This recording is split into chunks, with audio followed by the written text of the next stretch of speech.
नमस्कार दोस्तों, एक बार फिर बहुत बहुत स्वागत है आपके पसंदीदा YouTube channel Raghu music world में। जी हाँ दोस्तों, जिस गाने का आप बेसब्री से इंतजार कर रहे थे उस गाने का अपडेट लेकर मैं फिर हाजिर हूँ। जी हाँ दोस्तों, टी सीरीज से जो गाना आने वाला था उसका पूरी जानकारी देने वाले थे। बने रहे हमारे वीडियो को लास्ट तक। हिट मशीन के फैन हो तो एक लाइक जरूर कीजिएगा वीडियो को।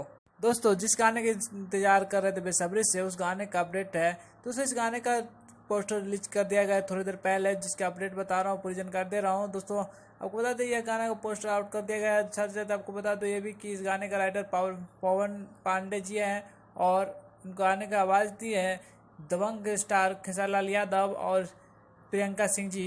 और दोस्तों, यही बात कर ले म्यूजिक का, तो म्यूजिक प्रियांशु सिंह का होने वाला है और इनका राइटर पवन पांडे जी है ही, जो कि बहुत दिनों से लाइव आकर पवन पांडे जी बता रहे इस गाने के बारे में। सोचो बात कर ले इस रिलीज के बारे में, तो रिलीज किया जाएगा टी सीरीज के ऑफिशियल यूट्यूब चैनल में। दोस्तों, रिलीज डेट के बारे में बात करते हैं। दोस्तों, इस गाने का कॉमिंग पोस्टर पे लिखा हुआ है, लेकिन बहुत जल्द आने वाला है, लेकिन इसका डेट अभी अपडेट नहीं किया गया है। जैसे अपडेट आता है तो हम आपको जरूर बताएं। तब तक के लिए हमारे चैनल को सब्सक्राइब जरूर। तब तक देखिए दिल दीवाना। जी हाँ।